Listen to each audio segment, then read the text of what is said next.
Lorsque j'ai demandé la date du mariage de mon fils, ma belle-fille a dit « Nous nous sommes mariés hier. » Juste pour les personnes spéciales. Une semaine plus tard, elle a appelé, le loyer est en retard. As-tu fait le virement? J'ai répondu, ne vous avais-je pas prévenu? Quand j'ai décroché le téléphone pour demander à mon fils Max quand aurait lieu son mariage, ma belle-fille Léna m'a regardé droit dans les yeux et a dit avec un sourire glacial, « Oh, nous nous sommes déjà mariés hier. Nous n'avons invité que les personnes spéciales. » Ces mots m'ont fait l'effet d'une douche froide. Les personnes spéciales. Moi qui, pendant 3 ans, avais payé leur loyer mensuel de $500, acheté chaque meuble de leur maison et rempli leur réfrigérateur quand ils n'avaient rien à manger. Je n'étais pas une personne spéciale. Je suis resté là, dans le salon de ma propre maison, tenant le téléphone comme s'il pesait une tonne, regardant mon fils éviter mon regard pendant que Léna s'installait confortablement sur le canapé que je leur avais acheté. La robe rose pâle que j'avais choisie pour son mariage pendait inutilement dans mon placard, avec les chaussures neuves et l'illusion de faire partie du jour le plus important de la vie de mon fils unique. J'avais dépensé $200 pour cette robe, en pensant à quel point je serais jolie sur les photos du mariage de Max, des photos sur lesquelles je n'apparaîtrai jamais. Pendant des semaines, j'avais planifié chaque détail. J'avais mis de l'argent de côté pour leur offrir $1000 en cadeau de mariage. J'avais appelé ma sœur Diana à Chicago pour lui annoncer la bonne nouvelle. J'avais nettoyé ma maison de fond en comble, pensant qu'il viendrait peut-être célébrer avec moi après la cérémonie. Tout cela s'est effondré en une seconde avec ces 4 mots empoisonnés. Seulement les personnes spéciales. Max a finalement levé les yeux et a dit d'une voix qui semblait répéter « Maman, c'était quelque chose d'intime, de très petit, juste nous deux et les témoins. » Mais je savais que c'était un mensonge. J'ai vu les photos sur les réseaux sociaux. J'ai vu les parents de Léna poser fièrement à côté des mariés. J'ai vu ses frères et sœurs trinquer au champagne. J'ai vu la robe blanche de Léna, que j'avais aidé à financer avec les $800 que je lui avais donnés le mois dernier pour ses dépenses personnelles. J'ai vu tout ce que je n'étais pas censé voir. Une semaine plus tard, exactement 7 jours après cette humiliation, Léna m'a appelé avec une voix complètement différente. Ce n'était plus la femme sûre d'elle qui m'avait exclu de son mariage. Maintenant, sa voix était désespérée, presque suppliante. Renate, le loyer est en retard. Le propriétaire nous met la pression et dit que si nous ne payons pas cette semaine, il nous mettra à la porte. Tu as oublié de faire le virement. Sa voix tremblait légèrement, comme si le monde était sur le point de s'effondrer. Je suis resté silencieuse quelques secondes, me souvenant de toutes les fois où j'avais couru à la banque pour faire ce virement. Toutes les fois où j'avais annulé mes propres projets pour m'assurer qu'ils aient un toit sur la tête. Toutes les fois où j'avais mangé des haricots et du riz pour pouvoir leur donner de l'argent pour leurs désirs. Et maintenant, après m'avoir exclu du moment le plus important de leur vie, ils avaient l'audace de m'appeler comme si de rien n'était. Léna, dis-je avec un calme qui me surprit moi-même. Ne vous avais-je pas prévenu que je n'aidais que les personnes spéciales? Le silence à l'autre bout du fil était si profond que je pouvais entendre mon propre cœur battre. Pour la première fois depuis des années, ce n'était pas moi qui tremblais, mais elle. Renate, je ne comprends pas, balbutia-t-elle. Nous avons toujours été spéciaux pour toi. Tu es comme une seconde maman pour moi. Mensonge. Que des mensonges. Enveloppée dans cette voix douce qu'elle n'utilisait que lorsqu'elle avait besoin de quelque chose. La même voix qu'elle avait utilisée pour me demander de l'argent pour la robe de mariée, pour la lune de miel, pour les alliances que j'avais aidé à financer sans savoir que je ne verrais jamais la cérémonie où elles seraient échangées. Pendant tant d'années, j'avais eu ce sentiment constant de marcher sur des œufs, pesant chaque mot, chaque geste, chaque cadeau, dans l'espoir d'obtenir une miette d'affection de mon propre fils. J'étais la mère parfaite, la belle-mère obligeante, la pourvoyeuse silencieuse qui ne protestait jamais quand on me traitait comme si j'étais invisible. Mais cette phrase, seulement les personnes spéciales, a réveillé en moi quelque chose qui sommeillait depuis bien trop longtemps. J'avais calculé dans ma tête combien d'argent j'avais dépensé pour eux en ces 3 ans. Entre le loyer, la nourriture, les cadeaux, les urgences et les caprices, c'était plus de $20 000. $20 000 que j'avais pris de ma retraite, de mes économies, de l'argent que mon défunt mari avait laissé pour que je puisse vivre mes dernières années en paix. Et tout ça pourquoi? Pour être traité comme une étrangère le jour du mariage de mon propre fils. Cette nuit-là, après avoir raccroché, je me suis assise sur mon lit et j'ai pleuré. Mais ce n'étaient pas des larmes de tristesse. C'étaient des larmes de colère, de frustration accumulée, d'années d'humiliation silencieusement endurées. J'ai pleuré pour toutes les fois où ils m'ont fait sentir que mon amour était un fardeau, ma présence une gêne, mon argent la seule chose que j'avais à offrir. J'ai pleuré pour la mère stupide que j'avais été, pour la femme qui s'était perdue en essayant d'être indispensable à ceux qui la considéraient comme dispensable. Quand je me suis réveillé le lendemain matin, quelque chose en moi avait changé. Ce n'était pas seulement la douleur de la trahison. C'était quelque chose de plus profond, de plus froid. Je me suis levé et je me suis regardé dans le miroir de la salle de bain. Les mêmes yeux fatigués que toujours, les mêmes rides qui racontaient des années à donner de l'amour sans en recevoir. Mais il y avait autre chose dans mon regard, une dureté que je ne reconnaissais pas, une détermination qui avait été enfouie sous des années de soumission. Je suis allé à la cuisine et j'ai préparé du café, comme chaque matin depuis 40 ans. Mais cette fois, je n'ai pas pensé à appeler Max pour lui demander comment il avait dormi. Je n'ai pas vérifié mon téléphone en attendant un message de lui s'excusant pour l'humiliation de la veille. Pour la première fois depuis longtemps, ma première préoccupation de la journée, c'était moi. Je me suis assise à la table où j'avais si souvent planifié des surprises pour eux, compté des billets pour leurs dépenses et pleuré en silence quand ils me traitaient avec indifférence. Maintenant, cette table allait être le témoin de quelque chose de complètement différent. J'ai sorti mon chéquier, mes relevés bancaires, et j'ai commencé à faire les comptes. Je voulais voir en chiffres exacts l'étendue de ma propre bêtise. Loyer mensuel de $500 multiplié par 36 mois, $18 000. Nourriture et provisions, environ $200 par mois, $7 200. Cadeaux d'anniversaire, de Noël, d'anniversaire de mariage, au moins $3 000. Urgence médicale de Lena, $800. Le prêt pour la voiture qu'ils ne m'ont jamais remboursé, $2 500. La réparation du climatiseur dans leur appartement, $600.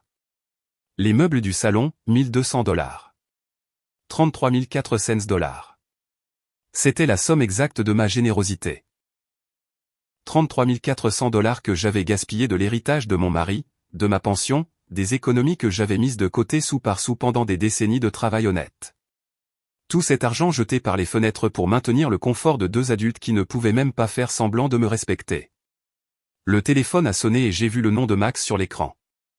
Normalement, mon cœur aurait battu la chamade en courant pour répondre, espérant qu'il s'excuserait enfin et expliquerait que tout avait été un malentendu. Mais cette fois, je l'ai laissé sonner. 1, 2, 3 fois. Finalement, il s'est tu, et j'ai continué à boire mon café comme si de rien n'était. 10 minutes plus tard, il a sonné à nouveau. Cette fois, c'était Lena. Je l'ai laissé sonner aussi. Puis, un SMS de Max est arrivé. Maman, s'il te plaît, réponds. Nous devons parler. J'ai effacé le message sans répondre. À 14 heures, j'ai décidé de faire une promenade. Je ne l'avais pas fait depuis des mois sans un but précis, sans une course liée à eux. C'était toujours la banque pour les virements, le supermarché pour leur acheter quelque chose dont ils avaient besoin, la pharmacie pour les médicaments de Lena. Aujourd'hui, je me suis promené juste parce que j'en avais envie. Je suis passé devant le parc où j'avais souvent emmené Max quand il était enfant. Je me suis souvenu de ce gentil garçon qui me serrait fort dans ses bras et disait que j'étais la meilleure maman du monde. Quand était-il devenu cet homme qui me traitait comme un distributeur de billets avec des sentiments? Quand avais-je commencé à confondre amour et argent? Quand avais-je commencé à croire que je devais acheter l'affection de mon propre fils? À la banque, où j'avais si souvent fait des virements automatiques, je me suis arrêté devant la porte.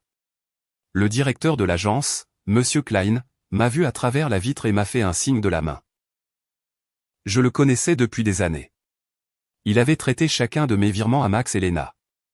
Il avait vu mon compte se vider mois après mois pour remplir le leur. Je suis entré et je me suis dirigé directement vers son bureau. Monsieur Klein, lui dis-je, je dois annuler les virements automatiques que j'ai programmés. Il m'a regardé, surpris. Pendant 3 ans, ces virements avaient été aussi réguliers que le lever du soleil. En êtes-vous sûr, Madame Richter? Est-ce qu'il s'est passé quelque chose? Son inquiétude était sincère, plus sincère que n'importe quel intérêt que Max m'avait montré ces derniers mois. Ce qui s'est passé, c'est que j'ai enfin ouvert les yeux, ai-je répondu. Je veux tout annuler et je veux aussi des informations sur la manière de protéger mes comptes. Je ne veux plus que quiconque ait accès à mon argent. Pendant que Monsieur Klein traitait les annulations, mon téléphone n'arrêtait pas de sonner. Max, Lena, Max à nouveau. C'était comme s'ils avaient développé un radar pour détecter quand leur source de revenus était en danger. J'ai éteint complètement le téléphone. Madame Richter, dit Monsieur Klein en me tendant les papiers, je m'excuse de mon indiscrétion, mais pendant toutes ces années, je vous ai vu être très généreuse avec votre famille. J'espère que vous n'êtes pas sous pression pour faire ces changements. Ces mots m'ont profondément touché. Cet homme, qui me connaissait à peine au-delà des transactions bancaires, montrait plus d'inquiétude sincère pour mon bien-être que mon propre fils. Je ne suis pas sous pression, Monsieur Klein. Au contraire, j'ai enfin cessé de me mettre la pression moi-même. En quittant la banque, je me sentis étrangement légère, comme si j'avais laissé un énorme fardeau dans ce bureau. Pour la première fois depuis des années, mon argent était entièrement à moi. Je n'avais aucune obligation financière envers des personnes qui me voyaient comme une ressource plutôt que comme une personne. Je suis rentré chez moi et j'ai pensé à toutes les choses que je n'avais pas faites pour plaire à Max et Lena. Les voyages que je n'avais pas faits pour économiser de l'argent pour eux. Les amis que je ne voyais plus parce que j'étais toujours disponible pour leurs urgences. Les passe-temps que j'avais abandonnés parce que chaque dollar que je dépensais pour moi était un dollar de moins pour leurs besoins. En arrivant à la maison, j'ai trouvé 3 voitures garées devant ma porte. Celle de Max, celle de Lena et une que je ne reconnaissais pas. Je pouvais voir du mouvement à l'intérieur de ma maison à travers les fenêtres. Mon sang se glaça. Ils avaient les clés. Je leur avais donné les clés parce que je leur faisais confiance. Parce que je pensais qu'un jour ils prendraient soin de moi comme j'avais pris soin d'eux. J'ai pris une profonde inspiration avant d'ouvrir la porte. C'était lors de la première vraie confrontation de ma nouvelle vie. J'ai ouvert la porte de ma maison et j'ai vu une scène que je n'oublierai jamais. Max était assis sur mon canapé, la tête entre les mains. Lena faisait les 100 pas comme un animal en cage et un homme plus âgé que je ne connaissais pas examinait des papiers sur ma table de salle à manger. Mes papiers, mes documents personnels. Que se passe-t-il ici ? Ai-je demandé d'une voix qui semblait plus forte que ce à quoi je m'attendais. Tous les 3 m'ont regardé comme si j'étais l'intruse dans ma propre maison. Lena fut la première à parler et sa voix avait cette urgence désespérée que j'avais déjà entendue au téléphone. Renate, Dieu merci, tu es là. Nous devons parler. Monsieur Fischer est du cabinet d'avocats que nous avons consulté au sujet de ta situation. Ma situation ?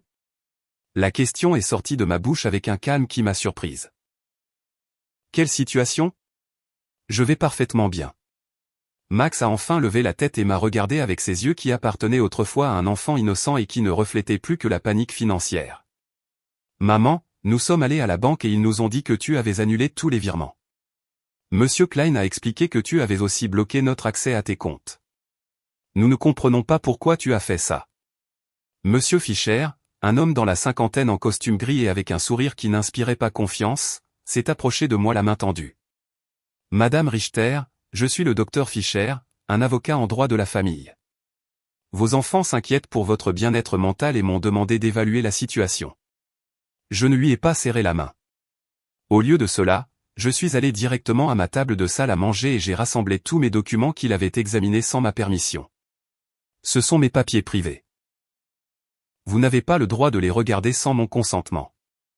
Maman, intervint Max avec cette voix condescendante qu'il avait perfectionnée ces dernières années. Nous sommes inquiets pour toi. Ton comportement est très étrange ces derniers temps. D'abord, tu nous coupes les vivres financièrement sans explication. Ensuite, tu ne réponds pas à nos appels. Nous pensons que tu pourrais avoir besoin d'une aide professionnelle. Lena s'est approchée et a essayé de me prendre la main avec cette fausse tendresse qu'elle réservait au moment où elle avait besoin de quelque chose. Renate, chérie, nous savons que tu es très stressée. Peut-être que la solitude t'affecte plus que tu ne le penses. À ton âge, les épisodes de confusion sont normaux. Le mot confusion a résonné dans ma tête comme une sirène d'alarme. Maintenant, je comprenais pourquoi ils avaient amené l'avocat. Il ne s'agissait pas de m'aider. Il s'agissait de me déclarer mentalement incapable et de prendre le contrôle de mes finances.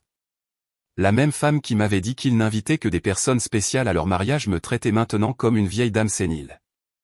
Je ne suis pas confuse, dis-je avec une fermeté qui fit taire tout le monde. Je suis plus lucide que je ne l'ai été depuis des années, et vous allez quitter ma maison tout de suite. Monsieur Fischer intervint avec cette voix professionnelle que les avocats utilisent quand ils veulent paraître raisonnables. Madame Richter, je comprends que vous vous sentiez dépassée, mais vos enfants ont le droit d'intervenir s'ils estiment que votre capacité à prendre des décisions financières est altérée.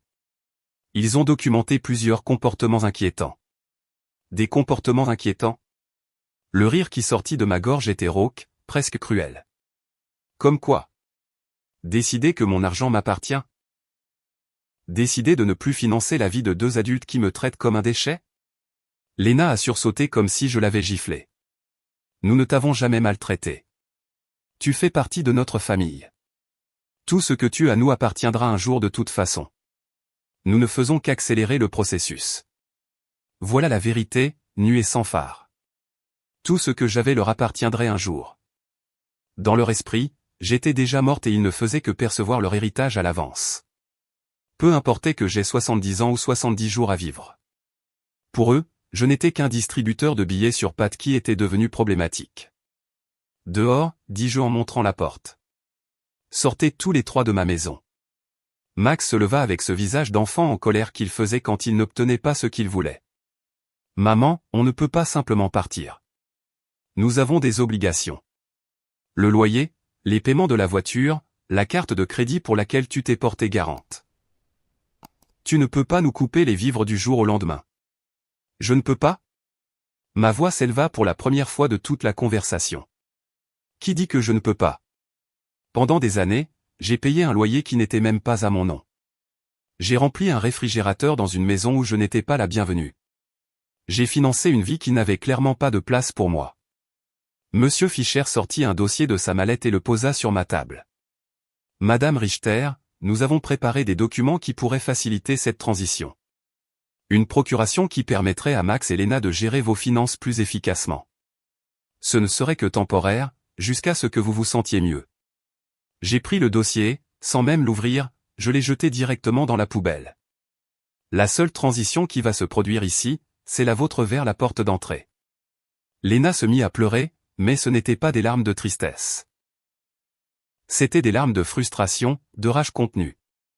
Tu ne peux pas nous faire ça, Renate. Nous comptions sur toi. Nous avons fait des projets en fonction de ton soutien. Nous avons acheté des choses. Nous avons pris des engagements financiers parce que nous savions que nous pouvions compter sur toi. Des engagements basés sur mon argent, ai-je répondu. Pas sur mon bien-être, pas sur mon bonheur, pas sur ma compagnie, juste sur mon argent. Et maintenant que j'ai décidé que mon argent est mieux utilisé dans ma propre vie, je suis soudainement une vieille femme confuse qui a besoin d'une tutelle légale. Max a tenté de s'approcher de moi, mais j'ai reculé d'un pas. Il n'était plus le garçon qui courait dans mes bras quand il faisait des cauchemars. C'était un homme de 35 ans qui voyait sa mère comme un obstacle entre lui et une vie confortable financée par d'autres. « Maman, nous avons fait des erreurs », dit-il d'une voix qui se voulait pleine de remords. Le mariage était un malentendu. Léna était nerveuse. J'étais sous pression. Nous pouvons arranger ça si tu redeviens juste raisonnable. Raisonnable? Le mot avait un goût amer dans ma bouche. Être raisonnable signifie continuer à payer pour votre vie pendant que vous me traitez comme une étrangère? Ça veut dire faire semblant que ça ne fait pas mal d'avoir été exclu du jour le plus important de la vie de mon fils unique?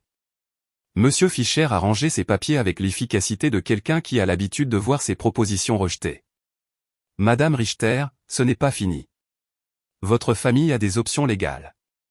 Si vous prenez effectivement des décisions irrationnelles en raison de problèmes de santé mentale, un juge peut déterminer que vous avez besoin d'une tutelle. Ces mots furent comme un coup. Je réalisai que ce n'était pas juste une visite familiale manipulatrice. C'était une véritable menace légale. Il voulait me déclarer incapable de gérer mes propres affaires. Monsieur Fischer, dis-je en le regardant droit dans les yeux, je vous suggère de faire vos recherches à fond avant de menacer une femme de 71 ans qui a géré ses finances de manière impeccable pendant 40 ans, qui a élevé son fils seul après la mort de son mari, qui a tenu un foyer et travaillé honorablement jusqu'à sa retraite, et qui, jusqu'à la semaine dernière, soutenait financièrement deux adultes tout à fait capables. Léna cessa de pleurer et me regarda avec une froideur qui montrait enfin son vrai visage. Ça ne se passera pas comme ça, Renate. Nous avons des droits et des avocats, nous aussi. Parfait, ai-je répondu. Engagez tous les avocats que vous voulez. Avec votre propre argent, bien sûr, car le mien n'est plus disponible pour financer vos caprices juridiques. Tous les trois se sont dirigés vers la porte avec la dignité blessée de personnes qui n'ont pas l'habitude qu'on leur dise non. Avant de sortir, Max se tourna vers moi une dernière fois. Maman, ça va très mal finir pour toi. Tu vas te retrouver seul, sans personne pour s'occuper de toi quand tu en auras vraiment besoin. Max, dis-je avec une profonde tristesse, mais aussi avec une clarté cristalline. Je suis déjà seul.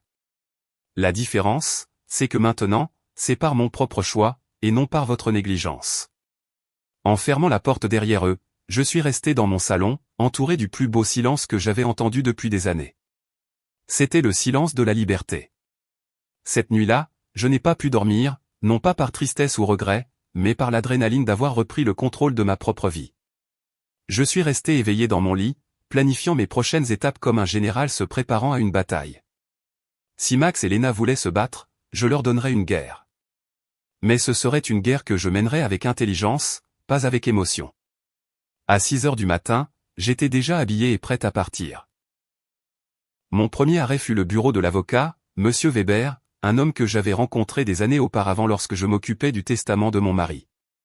Contrairement à Monsieur Fischer que Max et Lena avaient amené, Monsieur Weber avait une réputation impeccable et était spécialisé dans la protection des droits des personnes âgées. Madame Richter, me dit-il alors que je lui expliquais la situation, ce que vos enfants ont tenté de faire hier est plus courant que vous ne le pensez.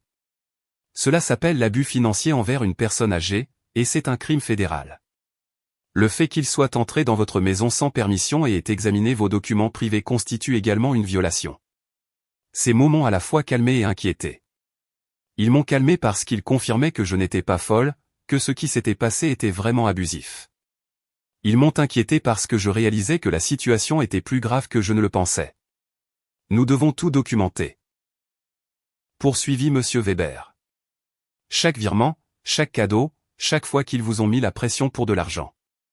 Nous allons également modifier votre testament pour protéger vos biens de futures tentatives de manipulation. Nous avons passé 3 heures à examiner mes dossiers financiers. Monsieur Weber a sifflé en voyant la somme totale, 33 400 $ en 3 ans. Madame Richter, avec cet argent, vous auriez pu vivre confortablement, voyager et profiter de votre retraite. Au lieu de cela, vous avez entièrement financé la vie de 2 adultes qui ne vous respectaient même pas assez pour vous inviter à leur mariage. En quittant le bureau de Monsieur Weber, j'avais un plan complet. Premièrement, je changerai toutes les serrures de ma maison. Deuxièmement, j'installerai un système de sécurité avec des caméras pour me protéger des futures visites surprises. Troisièmement, j'ouvrirai un nouveau compte bancaire dans une banque différente où il n'avait aucun contact. Et quatrièmement, je commencerai à vivre la vie que j'avais reportée pendant des années. Mon prochain arrêt fut la quincaillerie. Le propriétaire, Monsieur Sommet, me connaissait depuis des années parce que j'achetais toujours des choses pour réparer l'appartement de Max et Lena. Cette fois, c'était différent. Madame Richter, qu'est-ce qui vous amène aujourd'hui? Une autre urgence avec votre fils, demanda-t-il avec la familiarité d'une personne qui avait été le témoin silencieux de ma générosité gaspillée. Non, Monsieur Sommet. Cette fois, c'est pour ma propre maison.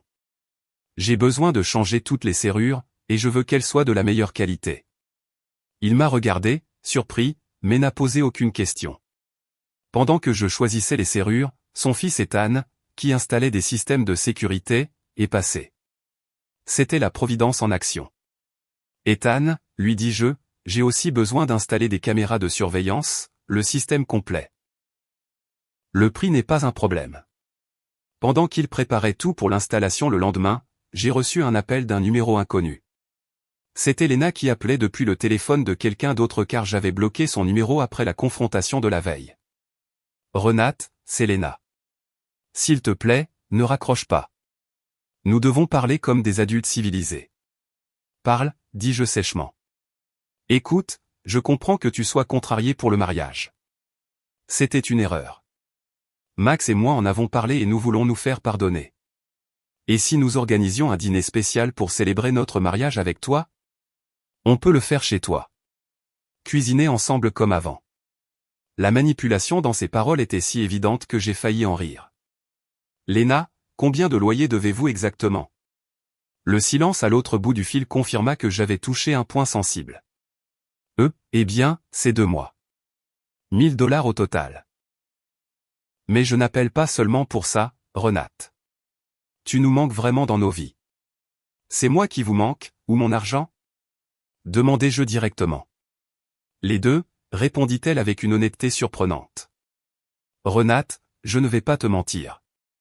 Oui, nous avons besoin de ton aide financière, mais nous t'aimons aussi. Tu es importante pour nous. Si je suis si importante, dis-je, pourquoi n'étais-je pas assez importante pour être à votre mariage? Pourquoi ne suis-je pas assez importante pour recevoir un appel qui ne demande pas d'argent? Quand était la dernière fois que tu m'as appelé juste pour me demander comment j'allais? Un autre silence. Nous connaissions toutes les deux la réponse. Jamais. Léna, je ne vais te l'expliquer qu'une seule fois. Pendant 3 ans, vous m'avez traité comme un distributeur de billets avec des sentiments. Vous m'avez utilisé. Vous m'avez ignoré. Vous m'avez humilié. Et finalement, vous m'avez insulté de la pire des manières. Maintenant que l'argent vient à manquer, vous découvrez soudainement que vous m'aimez. Renate, s'il te plaît. Je l'ai coupé. Il n'y a pas de « s'il te plaît ». Vous avez fait votre choix quand vous avez décidé que je n'étais pas assez spécial pour être à votre mariage. Maintenant, je fais le mien. J'ai raccroché et j'ai éteint complètement le téléphone. Je ne voulais plus d'interruption dans ma journée de libération. Cet après-midi-là, je suis allé au salon de beauté où je n'étais pas allé depuis plus d'1 an. J'annulais toujours mes rendez-vous parce que Max ou Léna avaient besoin de quelque chose d'urgent ou parce que l'argent que j'avais mis de côté pour moi devenait une urgence pour eux. Madame Richter, s'est exclamée ma coiffeuse préférée, Cynthia. Quelle surprise! Je pensais que vous nous aviez oubliés. Je ne vous ai pas oublié, Cynthia. J'ai juste oublié que je méritais aussi d'être choyée. Je me suis offert le traitement complet. Coupe, couleur, manucure, pédicure. Pour la première fois depuis des années, j'ai dépensé de l'argent pour moi sans me sentir coupable. Pendant que Cynthia travaillait sur mes cheveux, elle m'a raconté sa vie, ses enfants, ses rêves. C'était rafraîchissant d'avoir une conversation qui ne tournait pas autour des besoins de Max et Léna. Vous êtes magnifique, Madame Richter, dit-elle quand elle eut fini. Mais plus que ça, vous avez l'air libre. Est-ce qu'il s'est passé quelque chose de bien? Oui, Cynthia. J'ai enfin appris à dire non. En rentrant chez moi cet après-midi-là, il y avait une voiture devant ma porte que je ne reconnaissais pas.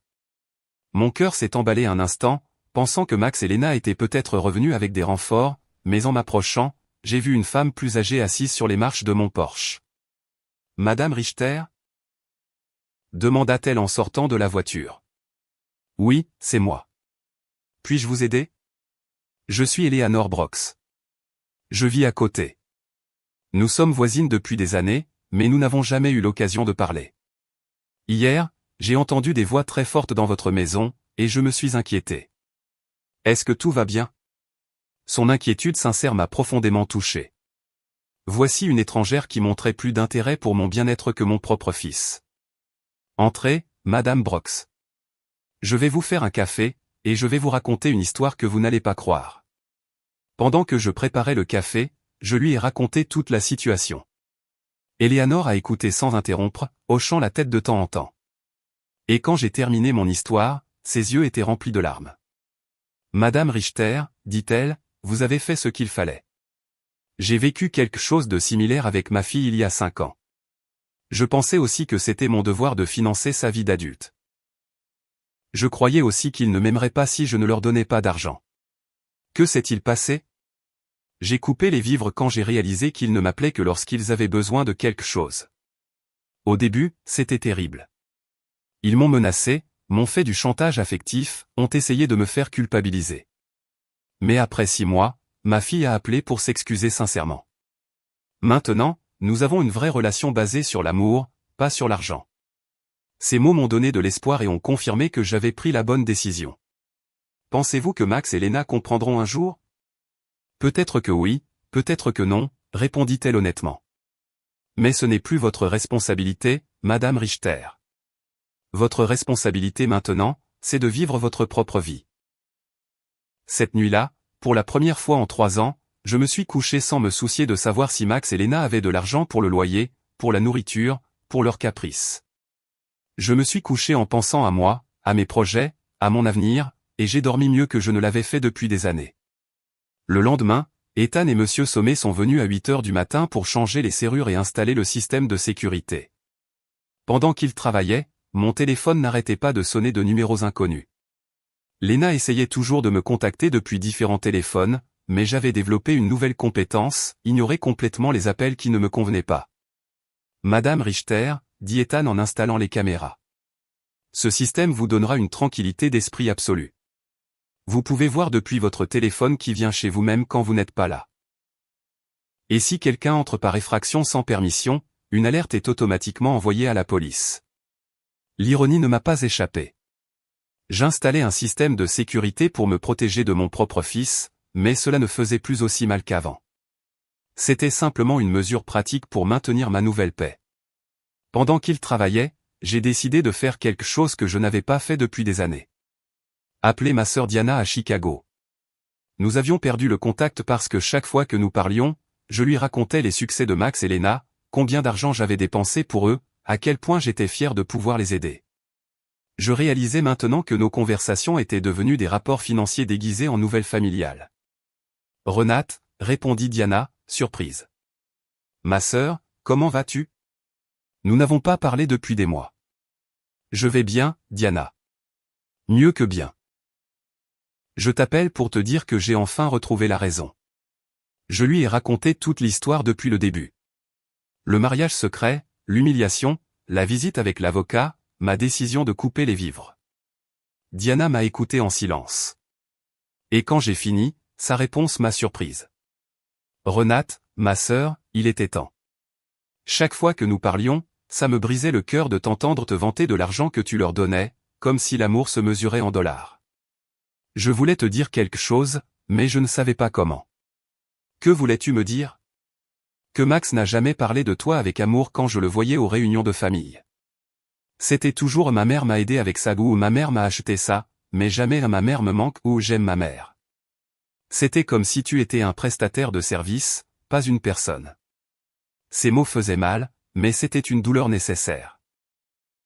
Comme lorsqu'un médecin nettoie une plaie infectée, ça fait mal, mais ça fait partie de la guérison. Tu sais ce que j'ai remarqué d'autre, poursuivit Diana. Lena parlait toujours de toi au futur. Quand Renate ne sera plus là, nous pourrons rénover sa maison ou quand nous hériterons, nous investirons dans l'entreprise. Comme s'ils attendaient que tu meurs pour vraiment vivre. Cette révélation m'a fait l'effet d'une douche froide. Ils ne me voyaient pas seulement comme un distributeur de billets. Ils me voyaient comme un obstacle temporaire entre eux et leur argent. Pendant que j'essayais de les rendre heureux, ils planifiaient leur avenir sans moi. Après avoir parlé avec Diana, je me suis assise dans ma cuisine, digérant toutes ces informations. Des années de mariage avec un homme qui m'aimait vraiment, 35 ans à élever mon fils seul après la mort de mon mari, et 3 ans à financer 2 adultes qui me voyaient comme un obstacle à 100 000 $. La sonnette a retenti et sur les nouvelles caméras, j'ai vu que c'était Eleanor avec une tasse à la main. J'ai ouvert la porte et elle m'a tendu un café fraîchement préparé. Je pensais que tu aurais peut-être besoin de compagnie après tout ce que tu m'as raconté hier, dit-elle avec ce sourire sincère que j'avais déjà appris à apprécier. Nous nous sommes assises dans mon salon et Eleanor m'a raconté plus de détails sur sa propre expérience. Ma fille m'a dit exactement la même chose que Lena te dit. Tu es comme une seconde maman pour moi. Nous sommes spéciaux pour toi. Tout sera à nous un jour de toute façon. Ce sont des phrases toutes faites, Madame Richter. Ils les apprennent dans le manuel de la manipulation émotionnelle. Pensez-vous qu'un tel manuel existe, demandai-je en plaisantant à moitié. Pas officiellement, mais il semble que tout le monde lise dans le même livre. Le chapitre 1 est fait-la se sentir indispensable. Le chapitre 2 est crée des urgences financières constantes. Le chapitre 3 est quand elle résiste, remet en question sa santé mentale. Nous avons ri, mais c'était un rire amer. C'était à la fois drôle et tragique de reconnaître des schémas si prévisibles dans le comportement de nos propres enfants. Vous êtes-vous déjà senti coupable d'avoir coupé les vivres? Ai-je demandé à Eleanor. Chaque jour pendant les 3 premiers mois, répondit-elle honnêtement. Mais ensuite, j'ai commencé à voir les résultats. Ma fille a dû prendre un 2e emploi. Son mari a cessé de jouer au golf tous les week-ends et a commencé à chercher du travail supplémentaire. Ils ont appris à vivre selon leurs moyens. Et plus important encore, ils ont appris que j'étais une personne, pas une ressource. Cet après-midi-là, j'ai décidé de faire quelque chose que j'avais reporté pendant des années. Visiter la tombe de mon mari. Je trouvais toujours des excuses pour ne pas y aller parce que Max ou Lena avaient besoin de quelque chose d'urgent ou parce que le prix du taxi était mieux investi dans une de leurs urgences. Le cimetière était calme et magnifique. La tombe de Robert avait l'air un peu négligée parce que je n'étais pas venu la nettoyer depuis des mois. Je me suis assise sur l'herbe à côté de sa pierre tombale et je lui ai parlé comme s'il était vivant. Robert, mon amour, je crois que je me suis perdu pendant un certain temps. Après ton départ, j'ai mis toute mon énergie dans Max. Je voulais être la meilleure mère du monde, pensant qu'il grandirait sans père, mais je crois que dans le processus, j'ai oublié d'être moi-même. Le vent soufflait doucement et pendant un instant, j'ai senti qu'il m'écoutait. Notre fils est devenu quelqu'un que je ne reconnais pas. Ou peut-être qu'il a toujours été comme ça et que je n'ai pas voulu le voir. Sa femme est, eh bien, tu sais comment elle est. L'argent que tu m'as laissé pour vivre paisiblement, je l'ai dépensé pour m'occuper d'eux. Mais plus maintenant, mon amour. J'ai appris. J'ai nettoyé sa tombe, remplacé les fleurs fanées par des neuves, et je suis resté là 1 heure de plus, profitant simplement de la paix. Pour la première fois depuis des années, je n'étais pas pressé de rentrer à la maison pour résoudre une crise pour Max et Lena. En rentrant chez moi, il y avait de nouveau 3 voitures garées devant ma porte. Mon cœur s'est emballé, mais cette fois, j'étais préparé. Les caméras m'ont montré que c'était Max, Lena et 2 autres personnes que je ne reconnaissais pas. Tout le monde semblait agité, se parlant et montrant ma maison du doigt. Je ne suis pas sorti de la voiture. Au lieu de cela, j'ai appelé Monsieur Weber, mon avocat. Monsieur Weber, ils sont de nouveau chez moi. Cette fois, ils ont amené plus de monde. Que dois-je faire? Ne sortez pas de la voiture, Madame Richter. J'arrive tout de suite, et j'appelle la police. Après notre conversation d'hier, j'ai demandé une ordonnance de restriction temporaire. Ils n'ont pas le droit d'être sur votre propriété. Quelques minutes plus tard, Monsieur Weber et 2 voitures de police sont arrivées. J'ai regardé les policiers parler à Max et Lena. J'ai vu mon fils gesticuler avec colère. J'ai vu Lena pleurer à nouveau, mais cette fois, ses larmes ne m'ont pas ému. L'un des policiers s'est approché de ma voiture. Madame, vous pouvez sortir en toute sécurité. Vos visiteurs vont partir immédiatement. En sortant de la voiture, Max m'a crié depuis la rue. Maman, c'est ridicule. Nous sommes ta famille. Tu ne peux pas appeler la police contre ton propre fils. Max, ai-je répondu avec un calme qui me surprit moi-même, la famille ne menace pas de poursuite pour incapacité mentale. La famille ne s'introduit pas dans les maisons des gens sans permission. La famille ne traite pas sa mère comme un distributeur de billets. Lena a crié de l'autre côté de la rue. Tu vas nous payer tout ce que tu nous dois. Nous avons des factures pour lesquelles tu t'es portée garante. Tu ne peux pas nous abandonner comme ça. Monsieur Weber intervint. Madame Schuster, toute communication future doit passer par mon bureau, et je vous suggère de consulter un avocat avant de faire des menaces de recouvrement, car ma cliente a une documentation complète de tous les paiements qu'elle a volontairement effectués pendant 3 ans. Je les ai regardés s'éloigner dans leur voiture, vaincus, mais sans abandonner. Je savais que ce n'était pas fini, mais pour la première fois dans cette situation, je me sentais confiante. J'avais une aide professionnelle. J'avais le soutien émotionnel d'Eleanor. Et plus important encore, j'avais une clarté mentale sur ce qui était juste et ce qui était faux. Cette nuit-là, Eleanor m'a invité à dîner chez elle.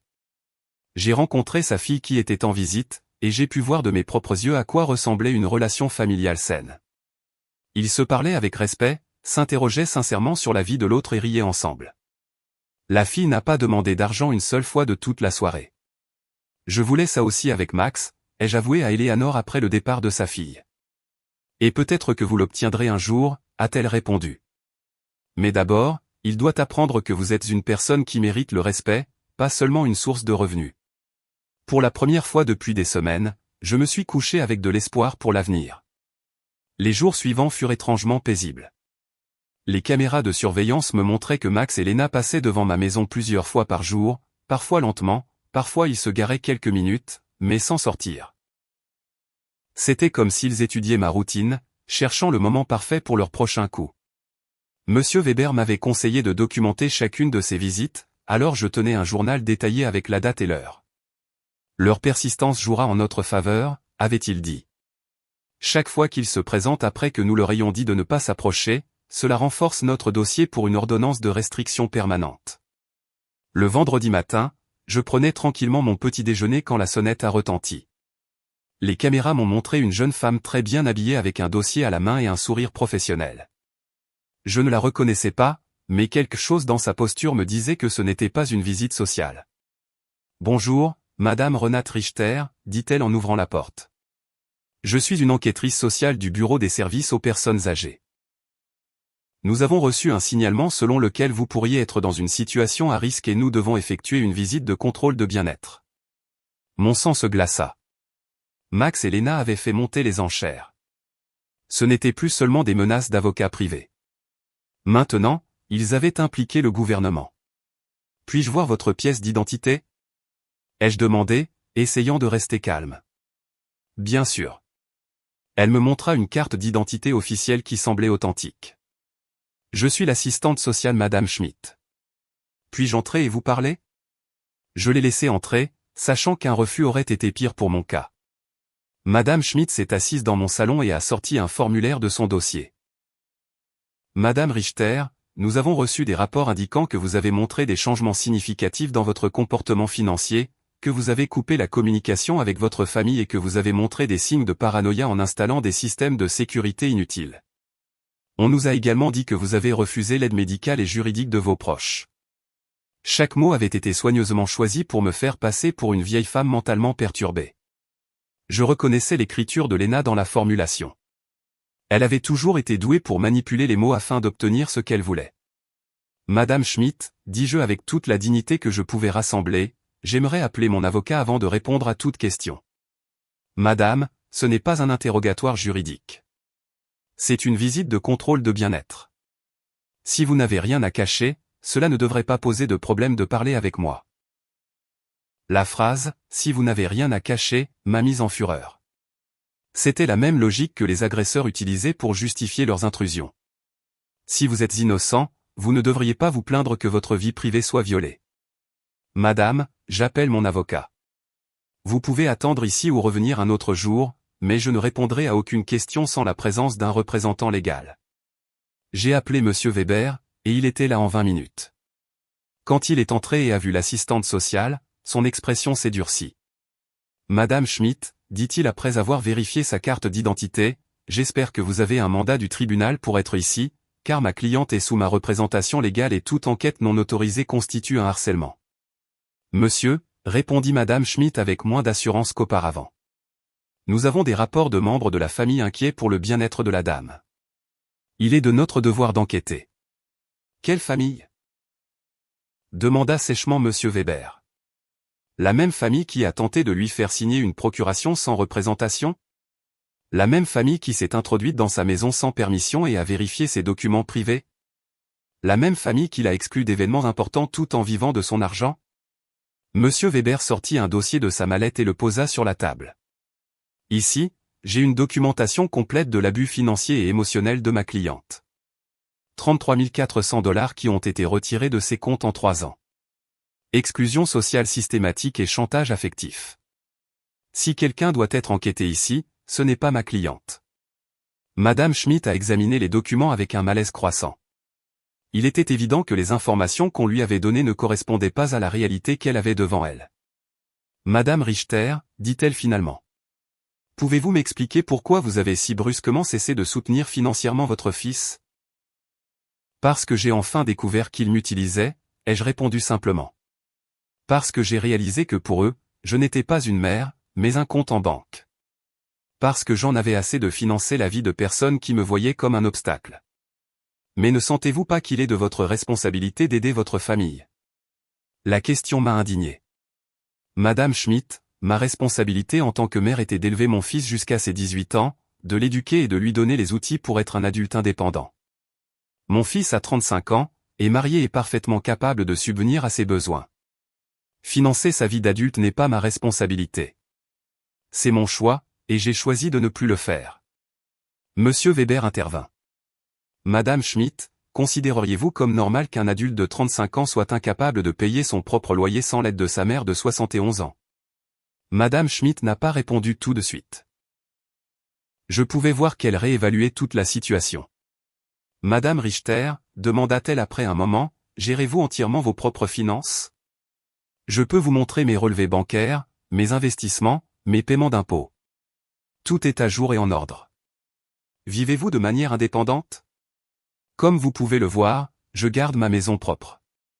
Je prends soin de moi physiquement. Je conduis ma propre voiture. J'ai des relations sociales saines avec mes voisins. Prenez-vous des médicaments? Juste des vitamines et occasionnellement de l'aspirine. Je n'ai aucune condition médicale nécessitant des médicaments. Monsieur Weber ajouta, ma cliente vient de subir des examens médicaux approfondis dans le cadre de notre processus juridique. Elle est en parfaite condition mentale et physique. Madame Schmidt ferma son dossier et soupira. Madame Richter, sur la base de cette conversation et de la documentation que j'ai examinée, je ne vois aucune indication que vous soyez en danger ou que vous ayez besoin d'une intervention. Je vais clore ce dossier. Après son départ, Monsieur Weber et moi sommes restés silencieux quelques minutes. Renate, dit-il finalement, cela va continuer à s'envenimer. Max et Lena dépensent de l'argent qu'ils n'ont pas pour engager des professionnels afin de tenter de vous faire déclarer incapable. Est-ce que cela signifie qu'ils sont désespérés? Cela signifie exactement cela. Que peuvent-ils faire d'autre? Ils peuvent intenter une action en justice pour incapacité. C'est cher et difficile à gagner. Mais s'ils trouvent un juge sympathique et un psychiatre prêt à témoigner en leur faveur, ils pourraient obtenir un tuteur. La pensée me terrifia. Ils pourraient prendre le contrôle de mon argent. Ils pourraient essayer, mais nous avons des preuves solides que vous êtes tout à fait compétente et qu'ils sont motivés par la cupidité et non par une réelle inquiétude. Cet après-midi-là, j'ai appelé Diana pour me défouler. Ma sœur, dit-elle après avoir entendu mon histoire, remarques-tu jusqu'où ils sont prêts à aller pour de l'argent? Ils risquent les relations familiales, dépensent de l'argent en avocats et en médecins, détruisent leur propre réputation, tout ça pour avoir de nouveau accès à ton compte en banque. Ces mots m'ont fait réfléchir. Max et Lena avaient complètement révélé leur vraie nature. Il n'y avait pas de retour en arrière possible. Il n'y avait aucune possibilité de réconciliation sincère. Pour eux, je n'avais jamais été une mère ou une belle-mère respectée. J'avais toujours été de l'argent sur pattes. Cette révélation, bien que douloureuse, était aussi libératrice. Je n'avais plus à me demander si je prenais la bonne décision. Je n'avais plus à me sentir coupable de me protéger. Ils avaient prouvé eux-mêmes que mon bien-être émotionnel et physique était moins important pour eux que mon argent. Ce soir-là, Eleanor est venue me rendre visite avec une surprise. Elle avait invité ses amis du club de jardinage pour me rencontrer. Renate, m'a-t-elle présenté, voici mes amis Cynthia, que tu connais déjà du salon, Maria, Carmen et Alfreda. Nous avons toutes vécu des situations similaires avec des membres de la famille abusifs. Nous avons passé la soirée à partager des histoires.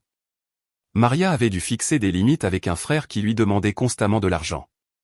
Carmen avait coupé les ponts avec une fille qui ne lui rendait visite que lorsqu'elle avait besoin d'argent. Alfreda avait dû changer son testament après avoir découvert que ses petits-enfants la considéraient comme leur plan de retraite. Ce qui me fait le plus mal. Ai-je avoué, ce n'est pas de perdre l'argent que je leur ai donné, mais de réaliser que je n'ai jamais eu l'amour que je pensais avoir. Renate, dit Alfreda avec la sagesse de ses 80 ans, le véritable amour ne peut être ni acheté ni vendu. Si tu devais payer pour l'avoir, il n'a jamais été réel. Ces mots furent un baume pour mon âme blessée. Elle avait raison. J'avais acheté de l'attention, pas de l'amour. J'avais financé une illusion. Vous savez ce que j'ai découvert, dis-je à mes nouvelles amies, que la solitude entourée de gens qui ne vous aiment pas est pire que d'être seul avec soi-même. Au moins maintenant, quand je suis seul, je suis en bonne compagnie. Tout le monde a ri et nous avons trinqué à notre nouvelle sagesse. Cette nuit-là, après le départ de mes nouvelles amies, je me suis assise dans mon jardin en pensant. Les étoiles brillaient plus que jamais, ou peut-être que je les voyais avec des yeux plus clairs. Pour la première fois de ma vie d'adulte, j'étais complètement seul financièrement. Je n'avais aucune dépendance, aucune obligation financière envers qui que ce soit d'autre que moi-même. Et au lieu de me faire peur, cette réalité m'excitait. Je pouvais voyager quand je le voulais. Je pouvais rénover ma maison. Je pouvais m'acheter de beaux vêtements. Je pouvais faire des dons à des œuvres de bienfaisance qui me tenaient à cœur. Je pouvais investir dans mon propre avenir au lieu de financer le présent de personnes ingrates. La liberté avait le goût de l'espoir. Et pour la première fois depuis des années, j'avais envie de planifier mon avenir. Un mois après la visite du psychiatre, je pensais avoir enfin gagné la guerre. J'avais pris une belle routine. Je prenais tranquillement mon petit déjeuner en lisant le journal. Je m'occupais de mon jardin, déjeunais avec Eleanor ou l'une de mes nouvelles amies. Et les après-midi, je me consacrais à des activités que j'avais abandonnées depuis des années. J'avais recommencé à peindre, une passion que j'avais avant de devenir le financier personnel de Max et Lena. Mais un jeudi matin, alors que je peignais des fleurs sur mon nouveau chevalet, Monsieur Weber est venu chez moi avec une expression sombre qui me glaça le sang. « Renate, nous devons parler. Max et Lena ont intenté une action en justice formelle pour incapacité mentale devant le tribunal de la famille. Ils demandent qu'on vous assigne un tuteur légal. » Les mots me sont tombés dessus comme des pierres. Je savais que c'était une possibilité, mais l'entendre à voix haute le rendait terriblement réel. Est-ce que cela signifie qu'ils peuvent prendre le contrôle de mon argent? Si un juge détermine que vous êtes incapable de gérer vos affaires, oui, il pourrait placer Max comme votre tuteur légal, ce qui lui donnerait le contrôle total de vos finances. Je me suis assise lourdement sur mon canapé, sentant le poids de la trahison la plus profonde que j'avais vécue dans ma vie. Mon propre fils tentait de me déclarer légalement incapable pour voler mon argent. Monsieur Weber, quelle preuve pourrait-il avoir? Vous avez vu vous-même que je suis tout à fait compétente. Ils ont des déclarations de 3 témoins qui affirment que vous vous êtes comporté de manière erratique. Ils ont également soumis des factures de médecins impayés que vous n'auriez pas payées et des médicaments que vous auriez accumulés sans les prendre. Mais c'est un mensonge. Je n'ai aucune facture de médecin en suspens ni de médicaments accumulés. Je sais, Renate, mais ils ont fabriqué des preuves convaincantes. Ils ont aussi la déclaration du docteur Lehmann qui affirme que vous refusez de coopérer à une évaluation psychiatrique, ce qu'ils interprètent comme une preuve de déclin mental. La manipulation était diabolique. Ils avaient transformé mon refus de subir un examen inutile en preuve d'une maladie mentale. Ils avaient utilisé mon instinct de me protéger d'eux comme preuve que j'avais besoin de protection. Qui sont les 3 témoins? Monsieur Weber a regardé ces documents. Lena, bien sûr, un voisin nommé Monsieur Davis et quelqu'un qui prétend être votre pharmacien, Monsieur Green. Monsieur Davis était le voisin d'en face, un homme désagréable qui avait toujours eu des problèmes avec moi parce que mes amis se garaient parfois devant sa maison. Monsieur Green était en effet mon pharmacien, mais je ne comprenais pas ce qu'il pouvait avoir contre moi. Je dois parler à Monsieur Green, dis-je à Monsieur Weber. Quelque chose ne va pas. Nous sommes allés ensemble à la pharmacie cet après-midi-là. Monsieur Green me reçut, surpris et nerveux. Madame Richter, ravi de vous voir. Comment allez-vous, Monsieur Green? On m'a dit que vous aviez signé une déclaration disant que je montrais un comportement erratique avec mes médicaments. Son visage devint rouge comme une tomate. Madame Richter, votre belle-fille est venue il y a quelques semaines et a posé des questions sur vos médicaments. Elle a dit qu'elle était inquiète parce que vous agissiez étrangement. Et que lui avez-vous dit?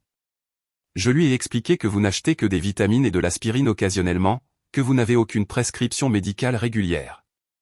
Mais elle a insisté sur le fait que c'était la preuve que vous ne preniez pas soin de votre santé de manière adéquate. Monsieur Weber intervint. Monsieur Green, avez-vous signé un papier? Elle a apporté un document qui disait que je confirmais que Madame Richter avait des achats de médicaments irréguliers.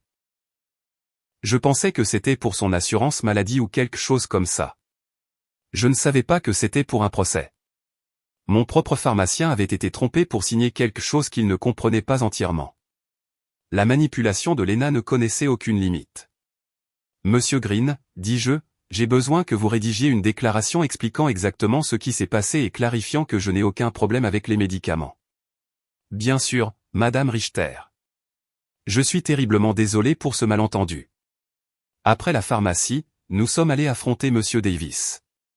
Quand nous avons frappé à sa porte, il nous a reçus avec une hostilité évidente. Que voulez-vous, Monsieur Davis, dit Monsieur Weber. Je comprends que vous ayez signé une déclaration sur le comportement de ma cliente. Et vous avez raison, je l'ai fait. Cette femme est folle. Elle agit bizarrement depuis des semaines. Pouvez-vous être plus précis sur les comportements que vous avez observés? Installer des caméras comme si elle vivait dans une zone de guerre, recevoir des étrangers tout le temps, crier sur sa famille dans la rue. Je réalisais que M. Davis avait tout sorti de son contexte. Les caméras avaient été installées pour la protection. Les étrangers étaient mes nouveaux amis. Les cris, c'était moi défendant ma maison contre les invasions de Max et Lena. Monsieur Davis, dis-je, savez-vous pourquoi j'ai installé les caméras? Non, et ça m'est égal. Pour me protéger de mon fils et de ma belle-fille qui sont entrés par effraction dans ma maison sans permission et m'ont menacé. C'est ce que dirait une folle, répondit-il cruellement. Il n'y avait aucun moyen de raisonner avec lui. Sa déclaration était basée sur des observations superficielles interprétées avec malveillance. Ce soir-là, Monsieur Weber et moi nous sommes assis pour planifier notre défense. Renate, nous avons besoin de notre propre évaluation psychiatrique. J'ai une collègue, le docteur Moore, qui est une experte dans l'évaluation de la capacité mentale. Elle peut confirmer officiellement que vous êtes tout à fait compétente. Et si Max et Lena ont soudoyé le juge? Et si tout cela n'a aucune importance parce qu'ils ont déjà décidé de me déclarer incapable? Renate, le système judiciaire n'est pas parfait, mais il n'est pas complètement corrompu non plus. Nous avons des preuves solides de votre compétence mentale et de leur motivation financière. Nous allons nous battre. Le lendemain, je suis allé à mon rendez-vous avec le docteur Moore. C'était une femme dans la cinquantaine avec des yeux gentils mais perspicaces. Madame Richter, je vais vous poser une série de questions et de tests pour évaluer votre capacité mentale. Prenez votre temps et répondez honnêtement. Pendant 2 heures, elle m'a posé des questions sur ma mémoire, ma capacité de raisonnement, ma compréhension financière, ma santé émotionnelle. Elle m'a également fait passer des tests cognitifs et m'a demandé de résoudre des problèmes mathématiques et logiques. Madame Richter, dit-elle à la fin, vos résultats sont bien supérieurs à la moyenne pour votre âge. Vous êtes non seulement mentalement compétente, mais votre fonction cognitive est excellente. Docteur, pourquoi pensez-vous que ma famille fait ça? D'après ce que vous m'avez dit et les documents que j'ai examinés, cela semble être un cas classique d'exploitation financière des personnes âgées. Malheureusement, c'est plus courant que les gens ne le pensent. J'ai quitté la consultation me sentant validé, mais aussi triste. La confirmation professionnelle de ma santé mentale était un soulagement, mais elle confirmait aussi que le procès était réel et nécessaire. Cet après-midi-là, Eleanor a organisé une réunion d'urgence avec toutes nos amies du club de jardinage. Quand je leur ai parlé du procès en incapacité, tout le monde était indigné. Renate, dit Maria, nous témoignerons en votre faveur. Nous sommes avec vous depuis des semaines et n'importe qui peut voir que vous allez très bien. Mieux que très bien, ajouta Cynthia. Vous êtes plus lucide et plus forte que beaucoup de femmes de 40 ans que je connais. Alfreda, avec la sagesse de ses 80 ans, me prit les mains. Renate, ma chérie, ce que font vos enfants n'est pas nouveau. Depuis des générations, des enfants avides ont essayé de déclarer leurs parents fous pour obtenir leur argent. Mais vous avez quelque chose que beaucoup de ces victimes n'avaient pas. De la documentation, un soutien juridique et des amis qui peuvent témoigner pour vous. Ces mots m'ont donné de l'espoir. Je n'étais pas seul dans ce combat. J'avais une armée de femmes fortes qui avaient été les témoins directs de ma transformation. Vous savez ce qui est le plus triste dans tout ça, dis-je. C'est que Max et Lena sont prêts à détruire toute possibilité future de réconciliation pour de l'argent. Même si j'étais prête à tout pardonner jusqu'à présent, il n'y a pas de retour en arrière possible après ça. Et peut-être que c'est mieux ainsi, répondit Cynthia. Au moins, maintenant vous savez exactement qui ils sont et vous pouvez agir en conséquence. Cette nuit-là, pour la première fois depuis le début de ce cauchemar, j'ai vraiment pleuré. Non pas de tristesse, mais de deuil. J'ai dit mon dernier adieu au fils que je pensais avoir, au rêve d'une famille aimante, à l'illusion que l'amour inconditionnel était réciproque. Mais quelque chose de nouveau a aussi émergé en moi, une détermination de fer à ne pas me laisser dépouiller non seulement de mon argent, mais aussi de ma dignité et de ma liberté. La guerre avait officiellement commencé, mais j'étais prête à me battre. Le procès eut lieu 3 semaines plus tard. Je me suis réveillé tôt, j'ai enfilé mon plus beau tailleur noir et je me suis regardé dans le miroir avec une détermination que je n'avais jamais ressentie auparavant. Aujourd'hui, on ne jugerait pas seulement ma capacité mentale, on jugerait ma dignité en tant que personne, mon droit de vivre à l'abri des abus, ma valeur au-delà de mon compte en banque. Monsieur Weber est venu à 7 heures du matin pour revoir notre stratégie une dernière fois. Renate, rappelez-vous, la charge de la preuve leur incombe. Ils doivent prouver que vous êtes incapable. Nous devons simplement montrer que vous ne l'êtes pas. Et si le juge est déjà partial? Le juge Miller a la réputation d'être juste. J'ai fait des recherches sur ces cas passés et il ne favorise pas automatiquement les familles. Il se consacre à la protection des droits des personnes âgées. Nous sommes arrivés au palais de justice à 9 h du matin. Dans le couloir, j'ai vu Max dans un costume neuf qu'il avait probablement acheté pour l'occasion et Lena vêtue de noir comme si elle était à un enterrement. C'en était peut-être l'enterrement de notre relation familiale. Quand nos regards se sont croisés, Max a évité le mien, mais Lena a soutenu mon regard avec une froideur qui confirmait que pour elle, ce n'était qu'une transaction commerciale. Leur avocat était un homme plus âgé, élégant, avec le genre de confiance qui vient de la victoire de cas similaires auparavant. Quand il a commencé sa déclaration liminaire, sa stratégie était claire, me dépeindre comme une vieille femme confuse qui avait été manipulée par des étrangers pour m'éloigner de ma famille aimante. Votre honneur, dit-il d'une voix solennelle, Madame Renate Richter a montré un déclin mental clair ces derniers mois. Elle a coupé tout soutien financier à sa famille sans explication rationnelle. Elle a installé des systèmes de sécurité inutiles par paranoïa et s'est isolée de ses proches sous l'influence de voisins et d'avocats qui profitent manifestement de sa situation vulnérable.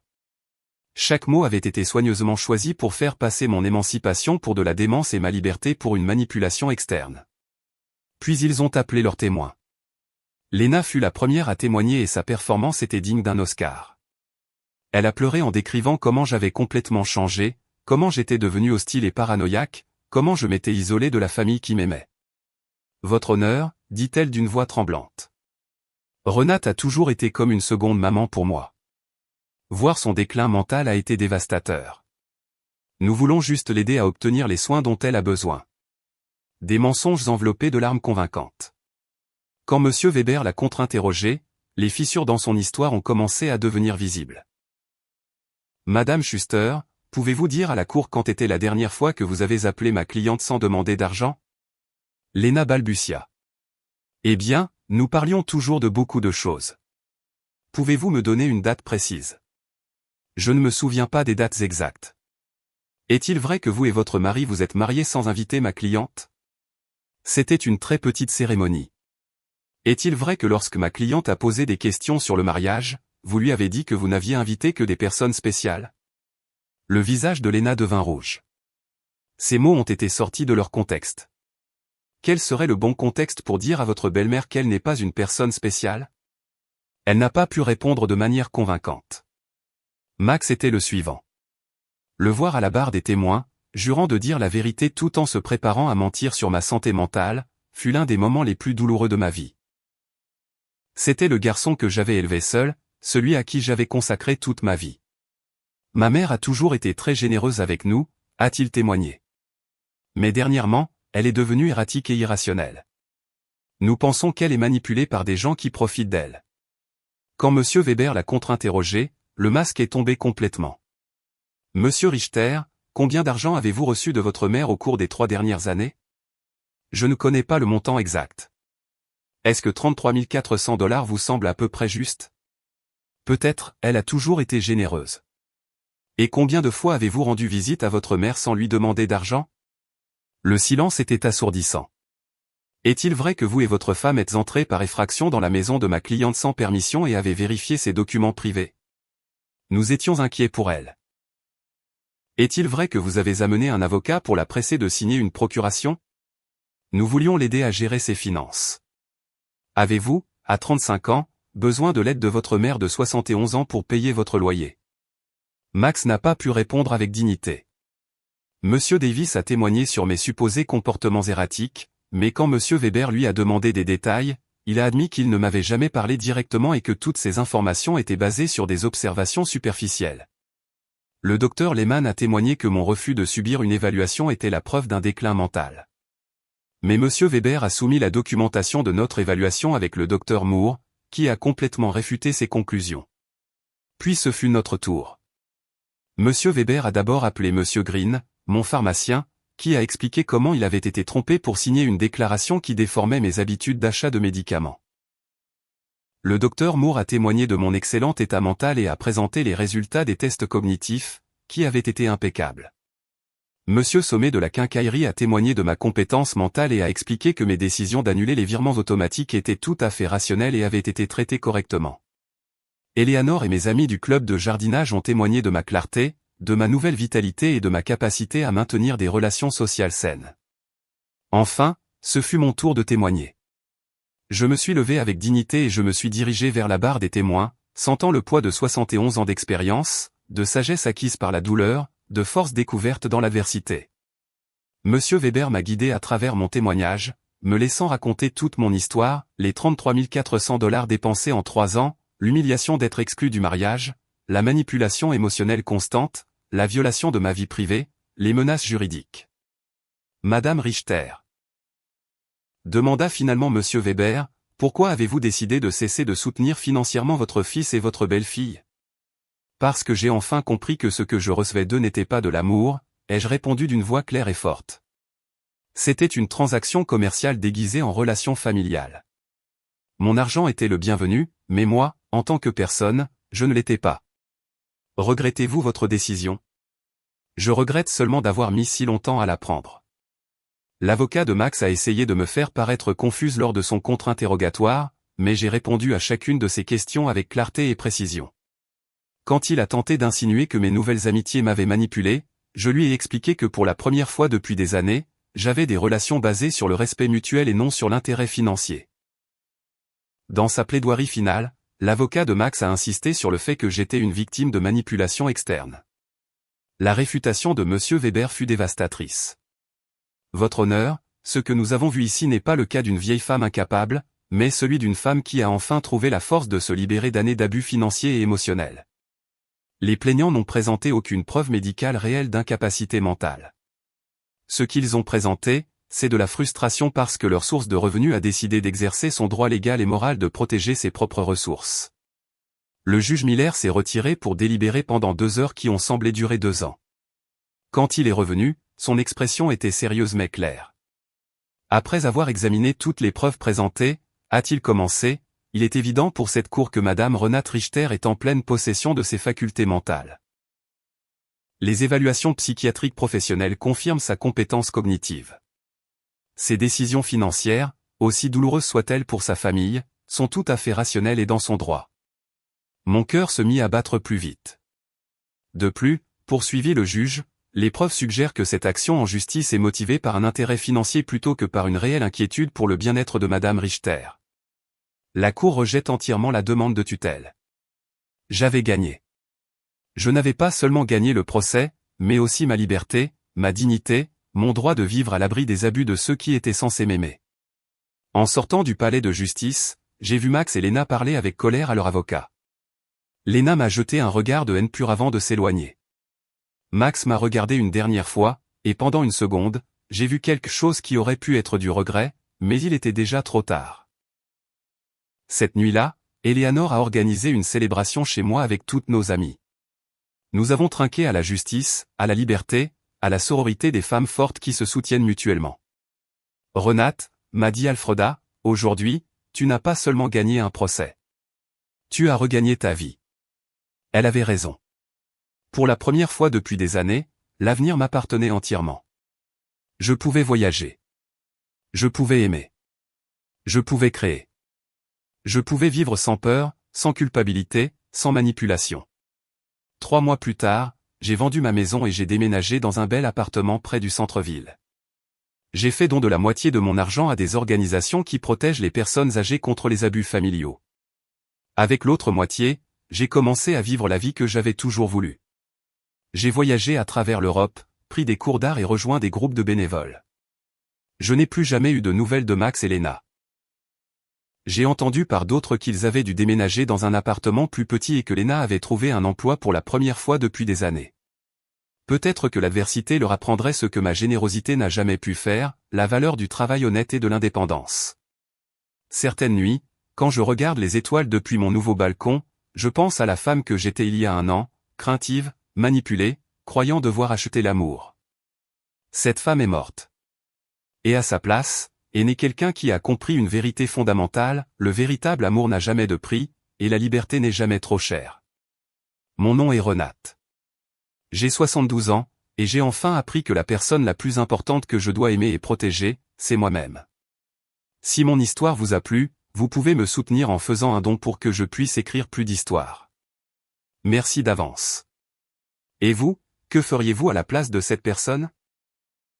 J'adorerais connaître votre opinion, alors partagez-la avec moi dans les commentaires. Je suis toujours curieuse de savoir ce que vous pensez tous et écrivez-moi aussi d'où vous avez entendu cette histoire. Pour plus d'histoires de vie comme celle-ci, aimez la vidéo et abonnez-vous à ma chaîne. Il y a beaucoup d'autres histoires qui vous attendent. Avec mes salutations les plus sincères. À la prochaine.